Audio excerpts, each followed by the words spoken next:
I guess we can just get going. I think we can use this more of like an informal chat, and then bring anyone up at the end who wants to razz on a few things as well. Um, Okay, cool. Well, I guess, do you want to just like to the community? Do you want to just introduce yourself and just touch on your experience, how long you've been in this sort of dYdX ecosystem for, and yeah, just yeah, absolutely. I'm Starkwhale. I've been in the crypto markets. I've been trading actively for like over the last decade or half decade. I kind of started looking at the markets like honestly a decade ago, but I didn't really get in. I have the same story that I'm sure tons of people have, where like I literally I done work on this like small farmhouse, and I was renovating, remodeling it, and I can't to God, I almost traded it for Bitcoin, like back in like 2012, 2013, but I didn't do it, and I guess I kicked myself, but hindsight, it's what happens. And the reason is the guy who wanted to trade it, like wanted to sell, like, or I wanted to sell the house too. He's like, well, yeah, I don't know because like I'm so far. Like he's like he lived an hour away, and he's like, yeah, I'm kind of an hour away, so I don't know. Like I'm interested, and at the time it'd be like really hard to find someone out, like find that type of situation. Like you couldn't find two of them, so like that was like the one person, and so it didn't happen, and it was of course the price of Bitcoin was really low, so of course trading that kind of thing, remodeling, it wasn't anything special like that. It was a little farmhouse remodeling in the country type of thing. It wasn't like a grand property, but I thought it was I was moving, and I was moving states, and I thought it'd be really interesting, and it didn't happen, and so I kicked myself on that one a little bit, but it happens. So been in the markets for like more like half a decade. I've I went through like the last boom and bust cycle, and this is like another boom and bust cycle, and these things happen, and um, I've worked on some different projects. I was actually the founder of a small project. It was a protocol that was working on connecting venture capital to founders, and it was basically a software as a service solution. And the idea was we were going to build out a like a permission gateway where founders would basically be pre-vetted, and then they could have open access to a marketplace, and we would pre-vet the founders, and the venture capital could basically go on this marketplace, click, and see kind of a video, a synopsis, and see what's going on with the projects the founders were building, and they could purchase a kind of a placeholder token that would be kind of like a like kind of a the next evolution, like what a SAFT would be, which is like a simple agreement for future tokens. That was kind of fun. That was fun. I had like a really small team. We were like maybe 4 people, and I had an intern from or Cornell, and it's serious when you get an intern. So and then I had a project engineer who was kind of like the manager of the project. He was an ex kind of large corporate engineering guy type of person. Had a pretty good software dev from Germany, and then I was kind of leading up the team. I still have the repo, and still have all the work done for it, but kind of like the product market fit was a little questionable. We ran into a lot of questions on like viability, especially because the markets were kind of getting a little bit more serious with regulation, and like it was kind of like one of those things where it's still happening. It's still going to happen for many years, but kind of the markets were like kind of looking at things a little bit more seriously, and so different opportunities were arising. So it's kind of on hold, I guess, but maybe it'll resurface one day. I've worked project lead on a few different things. I've worked with few like Jeebus. He's like a pretty decent sized influencer. He's now at chubby point 319 round now, I think. I was doing a lot of the front end kind of like management for that project. It was like a little fork of sushi. This is like before like staking platforms were really kind of a big thing, and before the NFT craze went off this cycle. And the idea was we were releasing NFTs, and releasing a staking platform and a token that you could stake NFTs and then create the token, etc. That's kind of neat because that was a early version of Sushi that we forked, and basically rebuilt to work for this platform. And then, so with dYdX, I've been around since before I've been around since before Layer 2, and I initially I was interested because I really like these, like the story of a startup is really neat in this space, and I really like good startup teams, and I thought the premise here was really sound. Derivative trading is a huge opportunity, huge value capture, and it really hasn't been realized fully yet, in the sense that the markets have not fully matured. And so, I still see a huge opportunity for it. And with it, we haven't really fully realized derivatives trading yet. As far as like markets go, they're really still super early, and there's a lot more upside and a lot more potential with derivatives markets versus swap markets. A lot of finance still has to get in, and people are working on this right now. Obviously, the team is, and there's a lot of people across the space working on this. And being able to capture a lot of traditional finance and kind of onboard it into this culture a little bit, and provide vehicles where larger money pools can invest and speculate on synthetic assets or derivative assets is a huge opportunity and it's a huge market. The total addressable market on this is amazing. It's orders of magnitude bigger than spot markets or just trading the underlying assets. Yeah. The team's really good here, honestly. Really, I'm probably like I'm not. I look like a Joe Smo compared to a lot of the team. I guess maybe I have some interesting crypto experience, but there's a lot of people here with just amazing, just general experience. Wonderful knowledge, wonderful history, and it's actually a challenge to like kind of try to live up to or meet that standard, because like everything, like I'm really I definitely like am always constantly frustrated with my own quality, because I know that the team that Antonio has picked and chosen and surrounded himself with is like a really high caliber team, and it's like it all is. It's always a challenge to like live up to, like try to like meet even like the basic standards of that team. So because like it's like a really good team. So Antonio's really smart, really a good visionary. He knew what he wanted to do early on, and I really value that and appreciate that.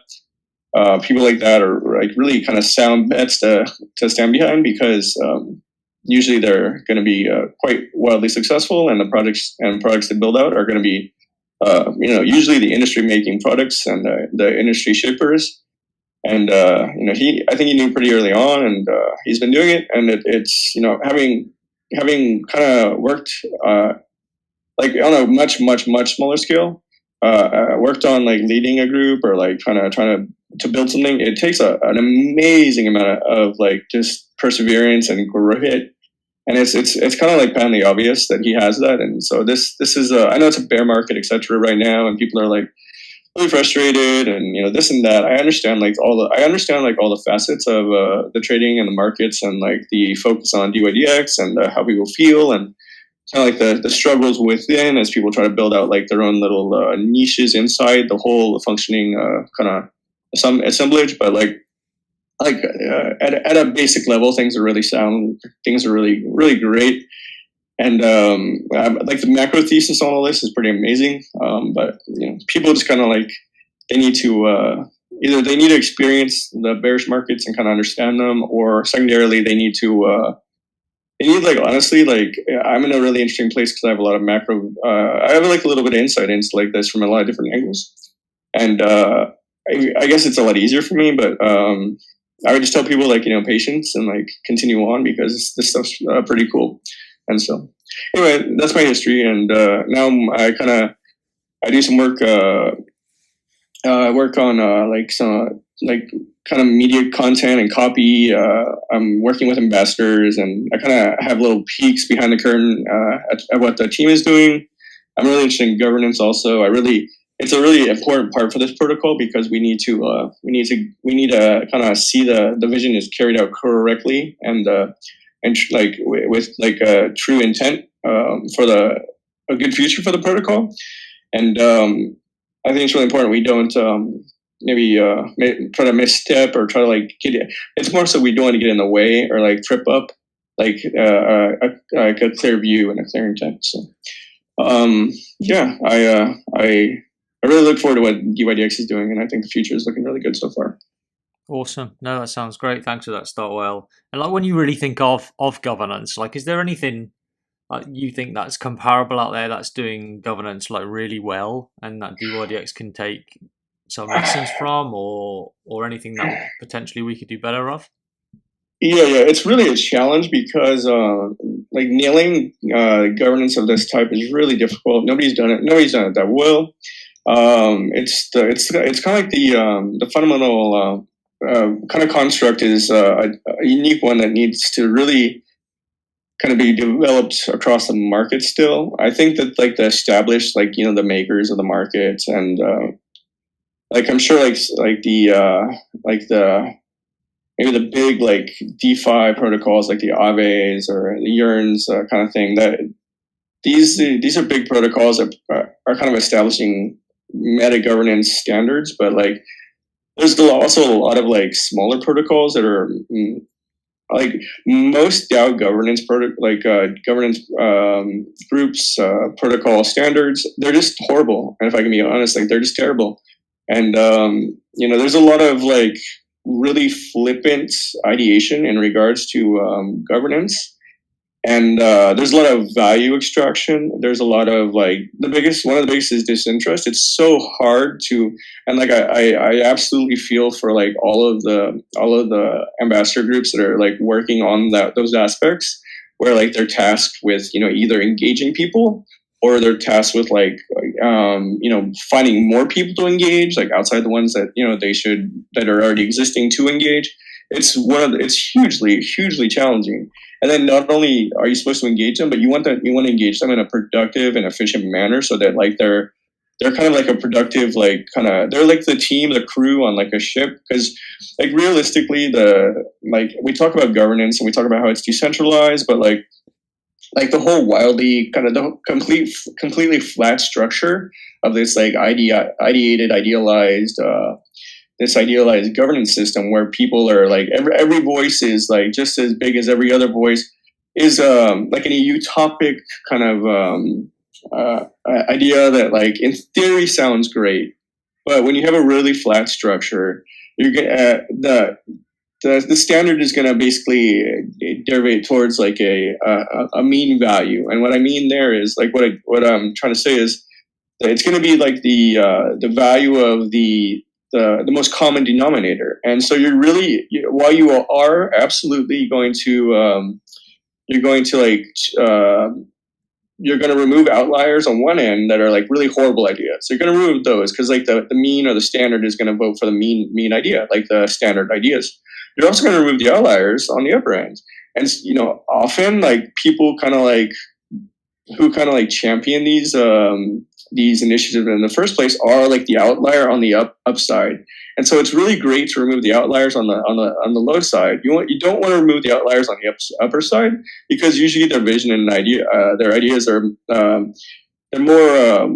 they're more like macro, and their meta thesis and their vision is more like top down, forward looking, and they're going to have more insight into things that are like farther out into the future.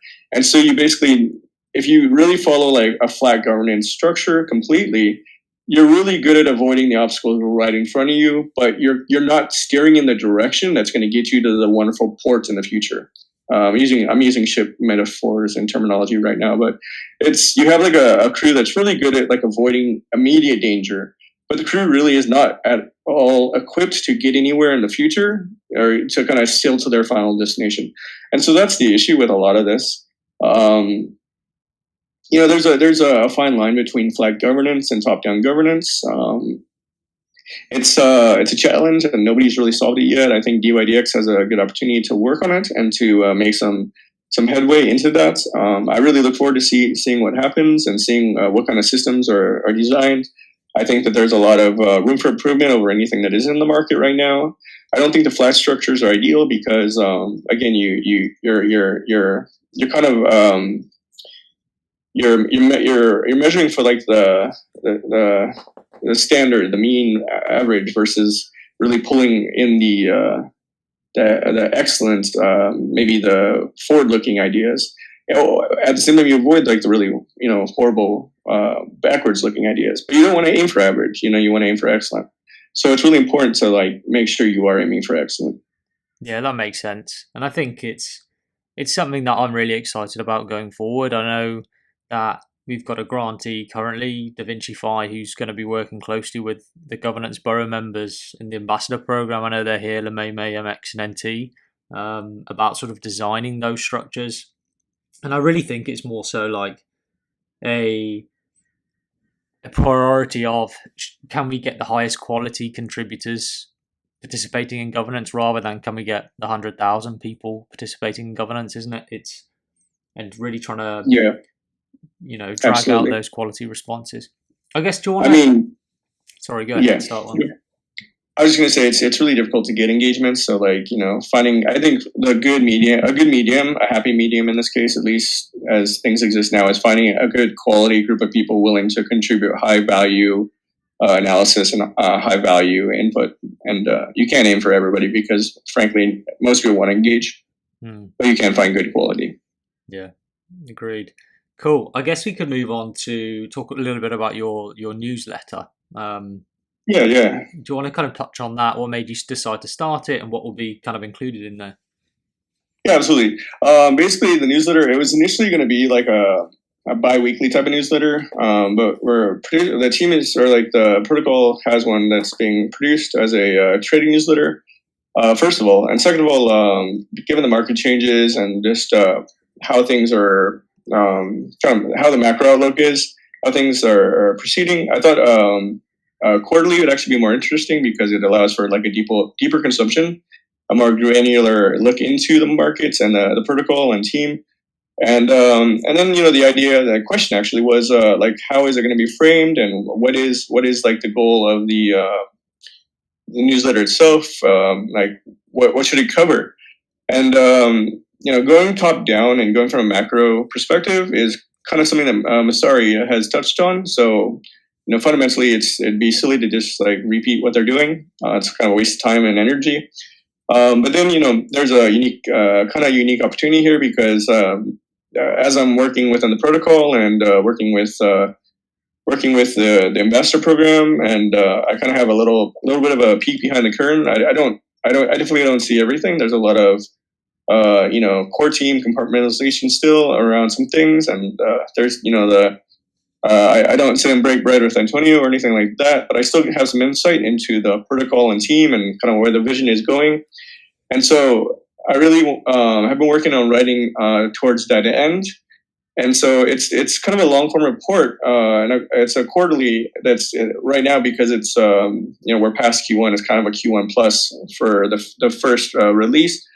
But it looks at the protocol kind of from a top-down perspective, but less from the macro numbers side and more from the kind of heuristic side, where I can examine the kind of the zeitgeist of the protocol and how things are moving and what is being done. So instead of just like looking at it from the outside and then writing about the numbers of the protocol, the numbers of trade volume, maybe listing things that have been done, kind of having an outsider's view, I can write from an insider's point of view and really give maybe some cleaner insight to people who are either part of the protocol or interested in the protocol, and give them more understanding of like where things have been going, where they've led from, and kind of what the future vision is as far as I see it, and maybe offer my own perspective on some things that people sometimes kind of get misconstrued because either it's a first cycle for them, or they token down, token bad, or what have you, and they don't understand any of the macros behind much of it, and they might maybe just get frustrated, honestly. So and I understand that absolutely. I completely understand. I pretty well understand where everybody in the community comes from. Like no matter their perspective, I'm able to like really.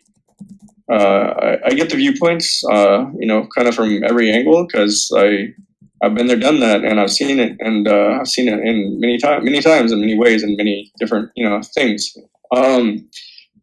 But that said, like I'm still super bullish dYdX, and I'm super bullish team, super bullish founder, and super bullish protocol. And so that really has not wavered too much. I think maybe like I get maybe some market frustrations are still existent. Like I'm human, like anybody else, but I'm pretty good at framing like kind of like the macro and kind of seeing the long term trend. And usually the long term trend is pretty positive. And so that's what it focuses on basically. And it kind of runs into the history of the protocol. It kind of touches on the ambassador program, what's going on with the booting into a DAO type of structure, and goes into some history. It's really like Antonio has an interesting history. His kind of work at Coinbase, and then his work on this, like he kind of developing like an MVP by himself, and then pushing forward from there, and kind of working on spot trading, and then like a layer 1 margin, and then booting a layer 2, involving with the Starkwhale team, and then building out this team. And they're still kind of they're mostly built out, I believe, for now for new hires on the team, but building out a really reasoned, kind of strong, structured team. And from what I've seen and from everybody I've interacted with, people are usually really, really competent, like highly competent, and they usually set a bar every time you talk to them. And so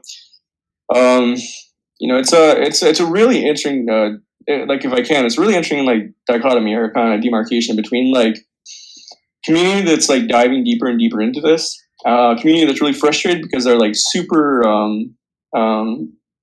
they're like like if they join 20 discords, like they expect number go up, team give good news, release cool tidbits. And then you have, it's really kind of interesting because you have some teams doing that, but like honestly, those teams will never hit the mark. Like they won't. They will not be there because the caliber isn't there, and like either the fundamental vision isn't there, or the market fit is not there. This one's like kind of a little bit more of a slow burner because it's like the market fit is beautiful, the team is wonderful, but they're still kind of building out to like kind of realize fully the vision. So like it's all the metrics aren't where people would like, and like people complain. I totally understand, but then like the trick is kind of like being able to pull the ones that are like that have long term potential versus the ones that don't. And so like you can get like 10 discords, 10 different teams, 10 different protocols, and then you always like you can kind of have a like maybe the outlier subset of Discord user. Kind of like there's different types of kind of different Discord groups within any protocol, and so the kind of people who are very maybe like the outlier, kind of like just kind of check in, what's it's like the very limited access type of group where they're not really deep into it, but they're they expect what they expect, and it's interesting because like I know why certain groups are frustrated, I know why certain groups are happy, and it's like this protocol is really interesting. This is like the long term vision on this one's pretty solid, but it's really cool and interesting from my perspective to kind of see how everything is going. So I can kind of see different areas of it, and I really looking at the different facets is fascinating. But I'm hoping that the newsletter will maybe educate people who are kind of like maybe the outliers who are like they expect certain things that aren't being fully delivered for them right now. And they're frustrated, of course. But so how do you kind of get through to those people and maybe make them realize there's a more macro vision, and there's a lot of work being done, like amazing amounts being done. And so I'm hoping that kind of it's elucidating factor for those people. And then it kind of goes into the hedges and the work towards the V4 release, kind of in general.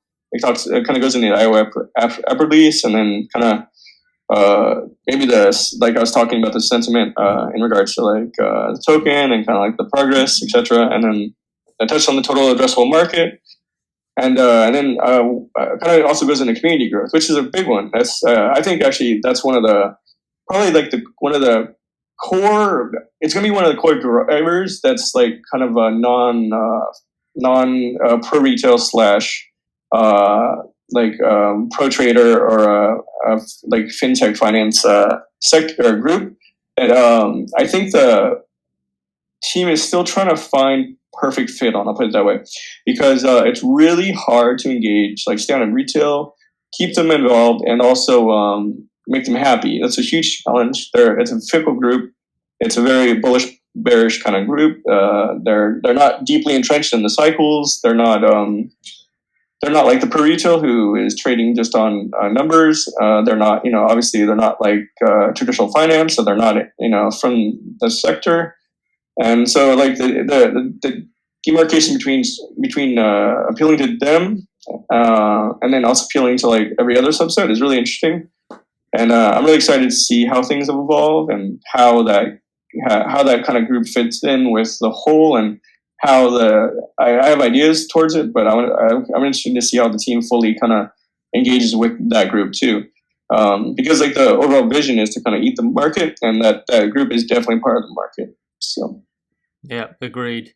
I think one thing I've always admired about kind of your approach to things is that you put the long-term focus of the protocol first, and the former short-term focus is kind of on the back burner. Whilst it's still important, I think you have that long-term vision there, which is great. And it was great to see that as a community member first, prior to coming on as sort of like part of the sort of like media aspect of the team, which is awesome to see. I guess touching then on sort of like the ambassador program that you just mentioned, like what, I know you're part of the analytics bureau now.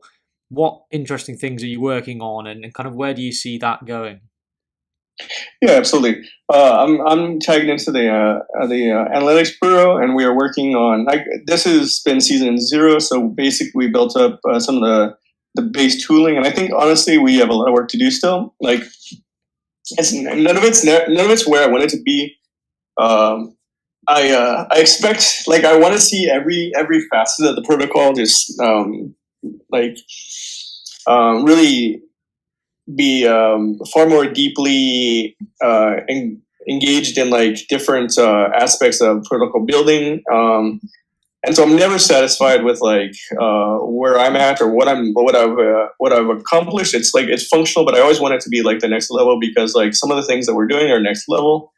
And so I'm like honestly like hand to God, I'm always like super critical, and especially of my own production. And I always want it to be like the next level higher. Like I want it to be better. So yeah, we were able to build out kind of like some of the base tooling. We kind of charted out some of the good tool sets to use for analytics. We've kind of developed some standards for or templating on how to deliver good analytics reporting to users, or I guess in this case, other bureau members who are requesting data. And then we built out some of we kind of planned our finances, though that's really a light ask right now, because we're not heavy on the tooling as far as like paid tool sets. And then we've done a good amount of liaisoning with other boroughs to figure out what they need. And so far, it's just been like pretty basic data requests. Like they're interested in like understanding some of the kind of more fundamental protocol values in regards to retention, engagement, maybe some like market maker and liquidity evaluations, etc. Mainly so they can plan out different aspects of their own borough goals, be it governance development or protocol development or proposals. So we haven't really dived deep into the analytics side yet. I'm hoping that we will. I think we will in the future. I know over time we're going to get more and more challenging data requests. We have a little bit of compartmentalization going on. We have like some good analytics tool sets being built out on the trading side. We have some good analytics tool sets being worked on kind of more the borough side and foundation side. So kind of there's going to be a little bit of like intermingling here and crosstalk, but I think that's healthy. I think we're going to like end up with some really great systems that end up carrying the protocol forward in the future. I think that I've been kind of harping on that a little bit. I've conversed with a few people about that. I think like right now is the perfect time for us to really develop our best standard practices. Where we're developing like the like a protocol within a protocol. Like what are our protocols within analytics to deliver high quality content? And then I'm sure other boroughs are doing the same thing. What are their protocols so that they they're nailing that task every time to deliver high quality results for their boroughs. And I think that's really what we should focus on early on, because like it's really easy to find a pet project, and like if I can be frank, and I'm guilty of doing this too. Everybody wants to find a pet, like their own little fiefdom, find a pet project within the meta project and work on that and say, hey, look at what I did. I built like I made something cool. Look at this. And so I understand it, but like before we do that, or like maybe next to when we do that, we need to really focus on like how to build like best practices towards what we're doing, so that we have repeatability. So like ultimately, like, and it doesn't just go for analytics; it goes for any bureau. We need to build out systems that are in place so that if any of us walks away, someone else can walk right in and look at those blueprints and understand, and look at those like kind of those manuals on how to do things, and say, okay, I can repeat the job just like that person was doing at the same level of quality, with the same degree of frequency, without missing a beat. And like we're not there yet, because a lot of this is like hand tailored to individuals, and it's really early. But of course, we're still in season 0, so that's completely understandable. But I'd really like to see us push to get to that point. It's really important. Yeah, I'm really excited to see what the next season, season 1, which is from June the 1st to August the 31st, comes into play. I think, like you said, a little bit of time. I think these things will iron itself out, and I think as long as each borough collaborate with each other, I think these things will be more and more obvious in time. I guess in the interest of time, do you want to kind of go over your recent proposal that was put on Commonwealth? Yeah, absolutely. So I proposed a USDC pool, mainly for epoch reward use, or reward purposes. And it's basically a bonding pool where people can, mostly LP, they can stake their USDC and receive an APR that unlocks at the end of their stake. So I'm proposing maybe between a 2-year to 5-year cycle. I know that's a long-term commitment. I think that there is LP out there that will have interest in this, because even in these markets, LP are looking for advantageous return. And if we can offer an advantageous return, especially in those markets, actually, I think there's still a lot of floating capital that will engage. And the idea is that we can provide traders with a USDC reward versus a dYdX reward. I feel that this better standardizes the reward system for traders, and they're still going to have the epoch reward pressure in relation to their trading volume against every other trader. So they're still going to have a metric of variability. It basically standardizes the other metric, which would be the valuation, and gives them a much more stable platform to work on, so they know what their trading rewards are going to be more closely every epoch, and allows them to better plan their trading systems, their trading style. They might be more aggressive in this case, knowing that they have a reward that they don't have to dump on the market immediately, or maybe their ideas they can hold forever. I don't, it really depends on individual strategy. But I think that a lot of traders, I think they do sell rewards, and they go to something that's very secure, like a stable coin. And so this kind of this mitigates that issue, or that step. And it also gives them a reward that they can just let sit. They don't have to worry about, but they know they have it, and there's no question on what is that reward going to be valued at in a month or 2 months or 3 months, and so it's much easier for them to design their systems. Secondarily, it of course reduces and almost eliminates the emission pressure for the protocol. I believe that the benefit from that is pretty obvious. It also protects, I think, market makers, and allows them to trade as makers with a little bit more assurance, because they don't have to worry about fluctuating valuations on the incentive. And so overall, I think it's a pretty useful protocol proposal. It doesn't just magically eliminate emissions. Of course, these emissions are pushed up from between 2 to 5 years, but I believe the protocol is going to be in a much stronger position at that point.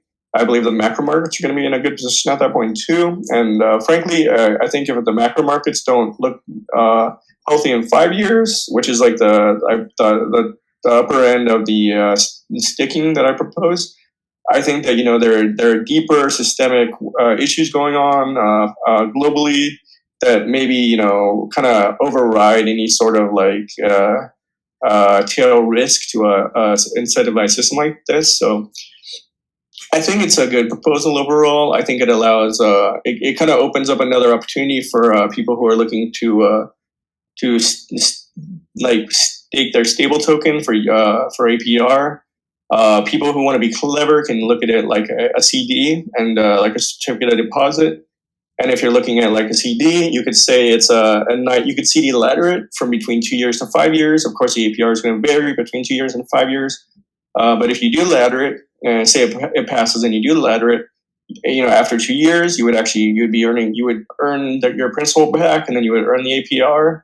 And then every year after that, you would be earning APR, and you could actually roll it into a 5-year ladder, and kind of keep rolling it forward. And so it presents a lot of opportunity for people who are looking for a vehicle for investment. It also takes away a lot of emission pressure for people who are trading on the platform or holding. And I believe, honestly, in the future, it may, depending on how the markets are or how the markets are reacting to macro kind of events, it may actually provide more volume to the protocol, and then of course more valuation to the team. I would really like to see us run some more numbers on this. I'd really like to see maybe see where we go with the APR kind of figures and maybe the staking figures. We've had some people who have proposed really interesting ideas in relation to it. Someone mentioned a slashing penalty for release or like early release from the staking pool. I'm definitely in favor of something like that. I think that having some sort of emergency hatch for people who might have to have their funds, they lock them and then they realize they have to have them. I think having a slashing metric is both productive for the protocol and productive for those people in that case. There's been some other discussion on maybe booting maybe something like an incubator or like a token, a launch pad that's tied to this. I think that should be maybe a separate protocol proposal, but I think that maybe there could be some tie-in in the future if that was something that people were looking into. And then there's been other suggestions that have been really positive towards it. I haven't seen much negative uptake around the proposal. If anything, it's pretty neutral, and there's maybe some people are seeing it positively. I welcome all questions, ideas towards it. I'm really curious to see what people think, and I'm curious to see maybe some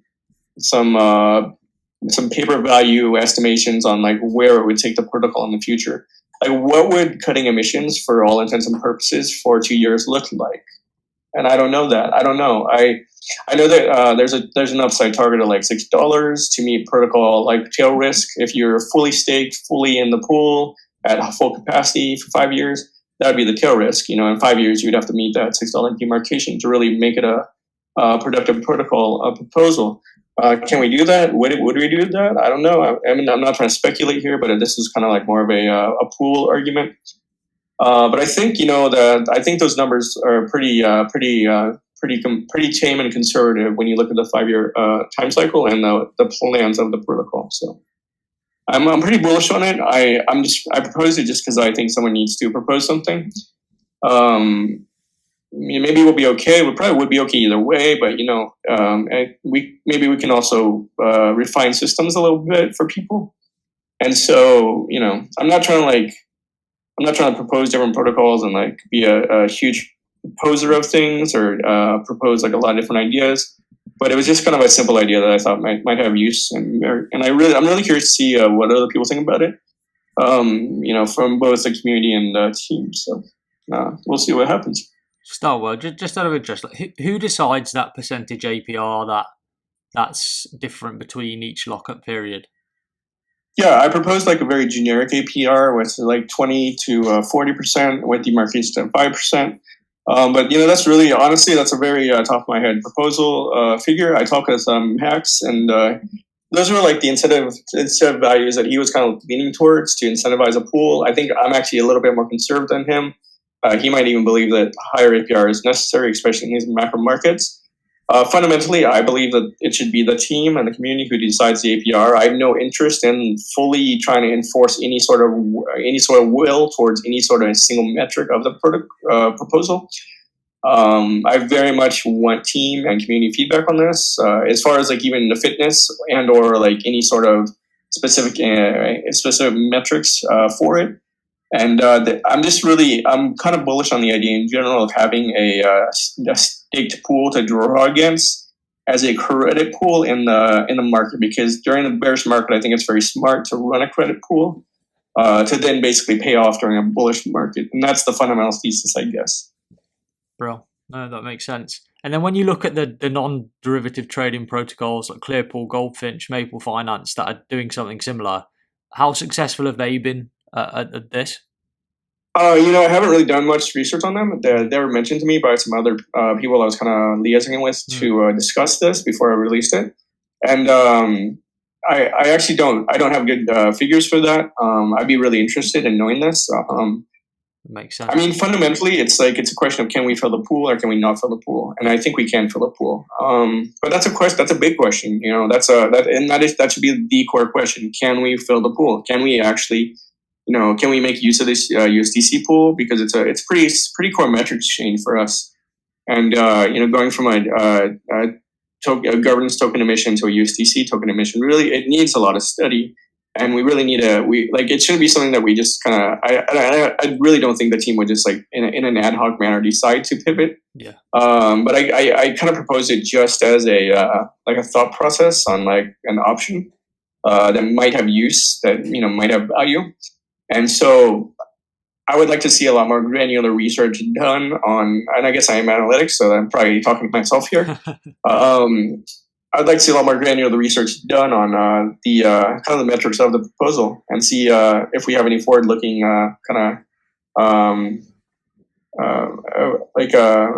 maybe examples from these other protocols, or if we can maybe project out and see what the future might look like if we do this. I'd be really curious about that.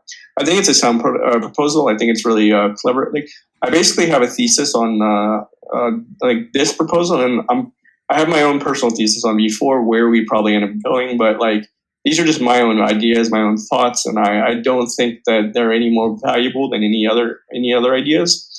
And so fundamentally, I don't have all the answers, and I'll freely admit that. But I at the same time don't want to just remain silent if I think an idea might have value and might have salience for the protocol in the future. Absolutely. I think good governance encourages a critical discussion, and I think it's started to pick up some steam on the forum, so encourage everyone to go check that out. Cool. I guess we can now just hold the floor up for any questions if anyone's got anything to ask Starkwhale or anything about the governance process or ambassador program or anything in general.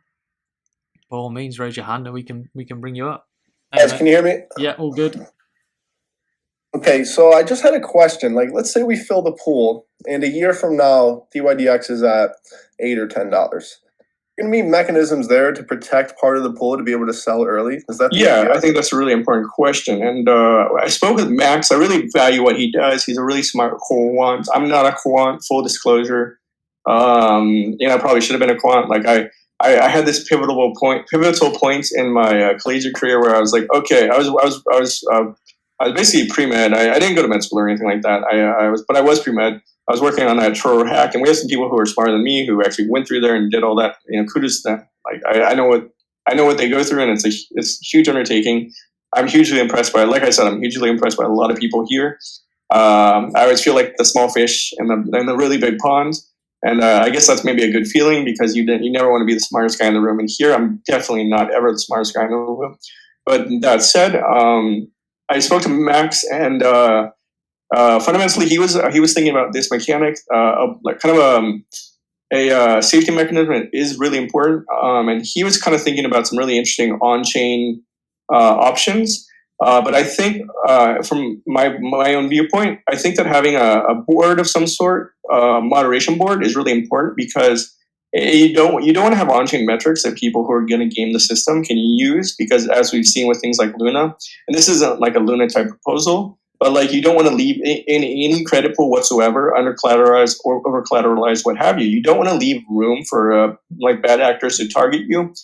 And so having on-chain metrics, I believe, would open up a vector of attack But a well-run governance board that is moderating the pool would be a huge boon, a huge perk, because they can choose a time when valuation's looking good, and they could just say, we're going to sell OTC or sell a tranche and not announce it, and then recover what debt to equity ratio they want to maintain, or even go beyond that.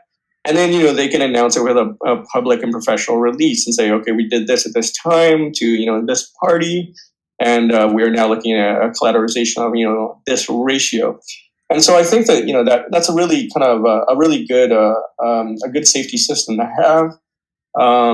I don't think we're looking at we're not looking at risks that are maybe exigent risks that are kind of we see in some like lending protocols. I think that what we're proposing here, or what we're talking about, is pretty reasonable and tame. I think it has a lot of value and benefit, but I do think we do need something.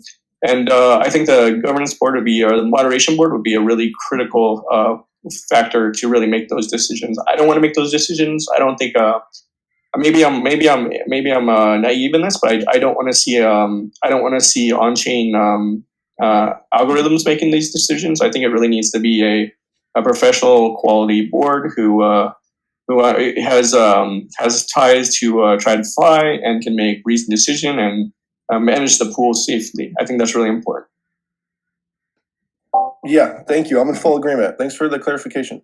Yeah, absolutely. Awesome. Any other questions? Anyone else want to come up on stage? Starkwhale, is there anything else you want to touch upon whilst we're up here? Yeah, I guess I'm hoping I have the newsletter pretty much completed. What I do is I work on the copy, and then I let it sit, and then I reapproach things with a fresh view. And I've done that, and I'm kind of like pretty much finished with doing that. But I want to get some outside eyes on things, and then I hope to have it really soon. I'm kind of personally, I've been kind of juggling different things. Like I feel like I wear different hats because I definitely spend a lot of time in like a lot of different areas. Like I work on the analytics side of things, which is really cool, and it's been really fun so far, especially in the boot up phase. And then being able to work with the team a little bit is really fun and fascinating, and very ancillary manner, but really really interesting. And then I kind of do my own thing, I guess, like tweeting and trying to update sites. And so I plan to have all that out pretty soon. Like I rebooted the sites, and I need to kind of like rework all the content and copy on the site itself. And then I have some podcasts that have been sitting that I need to release. I have a really interesting one actually with Max, and I did a 45-50 minute interview with him. Really smart, really really intelligent guy. I know not everybody has talked to him, but he's really pretty smart. Really, like he's going wonderful places. And so when I talk to him about the actually, like I'll segue on this. Like I'm definitely never the smartest guy in the room, but it's like I can with dYdX I have the opportunity to interface with the smartest people in the room. So that's always like super fascinating to me. And so when I talked to him about the proposal, he was actually pretty positive. Like at first there was a lot of lost in communication crosstalk because I either wasn't explaining it correctly or wasn't using the right framing. But once we kind of clicked on like what the fundamental idea was, he actually thought it was pretty clever. And I was like, I was hugely elated at that. I'm like, oh wow, like I get your seal of approval. That's really cool. Like maybe not, I'm not saying he gave me his quote unquote seal of approval, but he was like definitely positive towards things, and he thought it was an interesting idea, an interesting mechanic.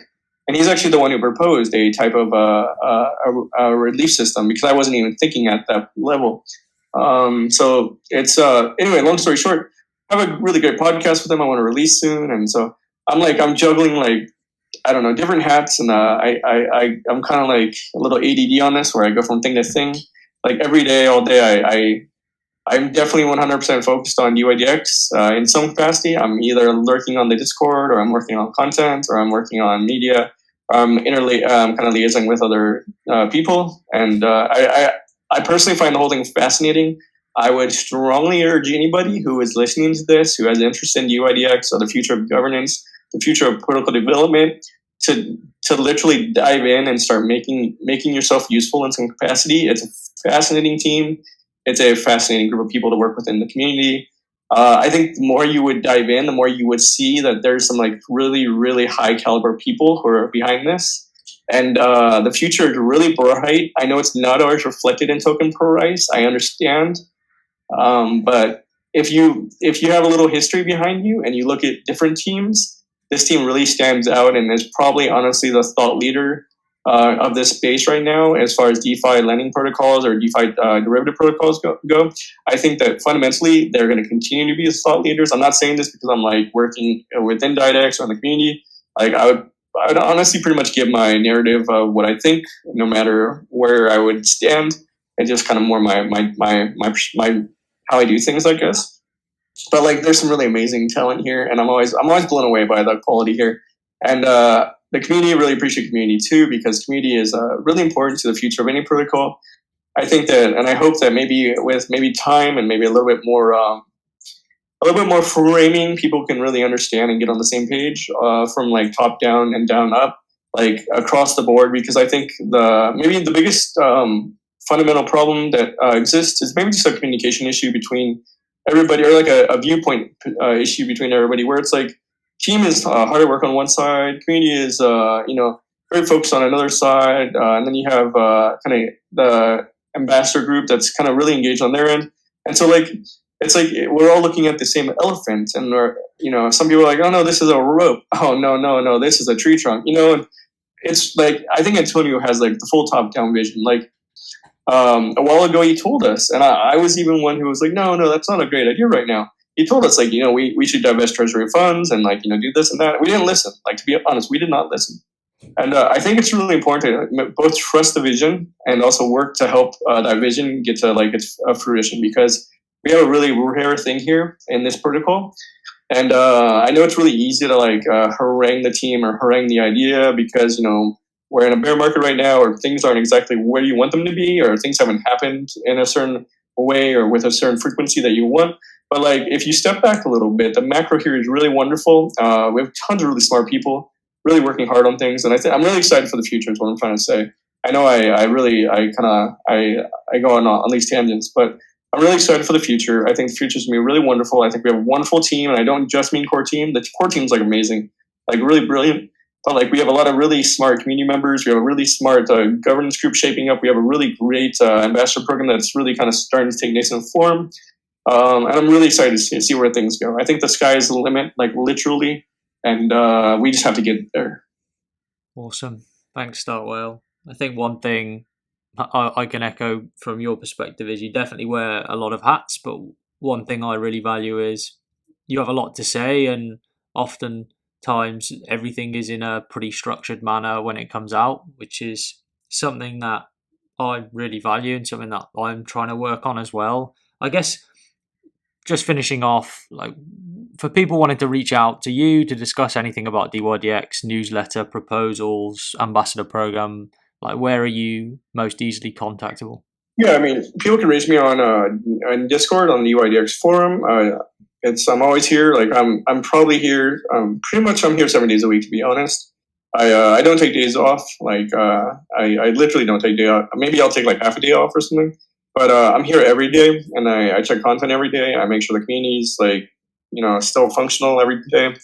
And then, I also can be reached at hello@starkwhale.com. Website is still a work in progress. I mentioned I'm rebooting, so please don't judge me too harshly. But you can reach me at hello@starkwhale.com. You can find me on Twitter at Starkwhale. Telegram, same thing, at Starkwhale. And, I'm available 24 hours a day. If I don't get back to you, I'm sleeping or I'm busy with something, but I will get back to you. Pretty much you have 24-hour access, and I'm always happy to answer questions, and I'm always happy to liaise with people to try to develop ideas out to maybe a functional MVP type of thing. So awesome. Thanks very much. And thanks, guys, for coming on and having a listen in. I'll close this down now. Have a great weekend, and we'll see you in the next AMA. Thanks all.